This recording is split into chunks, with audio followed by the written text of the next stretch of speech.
రోజు నంద్యాల జిల్లాకు జగన్మోహన్ రెడ్డి గారు వచ్చారు.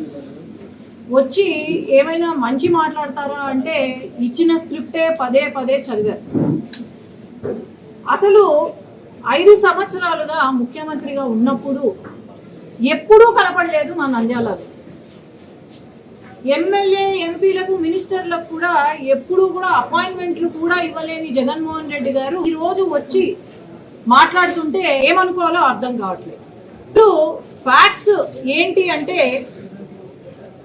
అవును ఖచ్చితంగా తెలుగుదేశం పార్టీ ఇలాంటి సంఘటనలు ఏవైతే ఉన్నాయో ఖచ్చితంగా బాధాకరమైన సంఘటనలు మా ముఖ్యమంత్రి గారు చంద్రబాబు నాయుడు గారు ముఖ్యమంత్రి గారు కూడా కరెక్ట్గా చెప్పారు. ఏమంటే ఎక్కడైనా ఇటువంటి సంఘటనలు జరిగితే మాత్రం ఊరుకునేది లేదు అని చెప్పారు.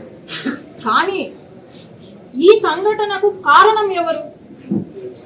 గత 5 సంవత్సరాలుగా ఈ ఎవరైతే ఉన్నారో ఇద్దరు గ్రూప్స్ ఏవైతే ఉన్నాయో, మరి నిన్న శిల్పా చక్రపాణి రెడ్డి గారు ప్రెస్ మీట్ పెట్టారు. మరి ఇక్కడ ఈయనే కదా, ఎవరున్నారో ఆయన పక్కన? ఎప్పుడో నుండి అతను వైసీపీ పార్టీకి సంబంధించిన వ్యక్తి. కేసులు పెట్టి హరాస్ చేసి రెండు వర్గాల మధ్యలో ఒక ఎనిమిటీని ఇంక్రీజ్ చేసి, మరి దీనికి కారణం ఎవరు? శిల్పా చక్రపాణి రెడ్డి గారేనా? ఈనాడు వచ్చి లేదు చంపేశారు అని రాజకీయం చేస్తున్నారు. మరి ఆనాడు మన జిల్లాలో ఒక కానిస్టేబుల్ని ఎంటపడి చంపితే ఏం మాట్లాడలేదు. అబ్దుల్ సలాం కుటుంబం అందరూ నలుగురు సూసైడ్ చేసుకుంటే ఏం మాట్లాడలేదు. మరి ఈరోజు కొత్తగా వచ్చారు, డ్యామ్ కూలిపోతే ఇప్పటికీ వాళ్లకు నష్టపరిహారం ఇవ్వలేదు. మరి ఆనాడు లేనిది ఈరోజు లా అండ్ ఆర్డర్ గురించి మాట్లాడుతున్నారంటే, సొంత చిన్నాన్నను చంపితే చెల్లెళ్ళు అన్నా న్యాయం చేయండి అని గత 5 సంవత్సరాల నుండి అడుగుతూ ఉంటే న్యాయం చేయలేని ఆనాటి ముఖ్యమంత్రి జగన్మోహన్ రెడ్డి గారు మరి ఈ రోజు లా అండ్ ఆర్డర్ గురించి మాట్లాడుతుంటే మరి ఏమనుకోవాలా? 2 వర్గాలు, అది వైసీపీ పార్టీలో ఉన్న వాళ్ళు గొడవలు సృష్టించింది మీరే, అన్నీ చేసింది మీరే. మరి ఈ రోజు ఈ సంఘటన జరిగింది కాబట్టి, ఈ రోజు ఇది జరిగింది కాబట్టి ఆయన వచ్చి ఇక్కడ రాజకీయం చేస్తుంటే ఏమనుకోవాలా?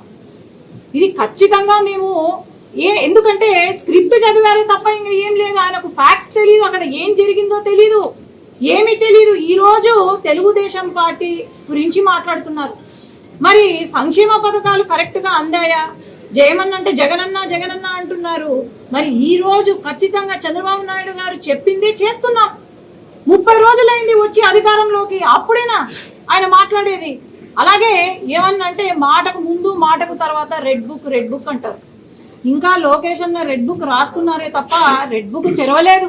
మరి తెరిచిన తర్వాత వీళ్ళది ఏంటి, వీళ్ళ సంగతి ఏందో నాకు అర్థం కావడం లేదు. అనవసరంగా నోరు జారద్దండి. అనవసరంగా వచ్చి ఇలాంటి రాజకీయాలు చేస్తే మాత్రం ఎవ్వరూ కూడా సహించరు. ఇప్పుడు వరకు ప్రతిపక్ష హోదా కూడా లేదు.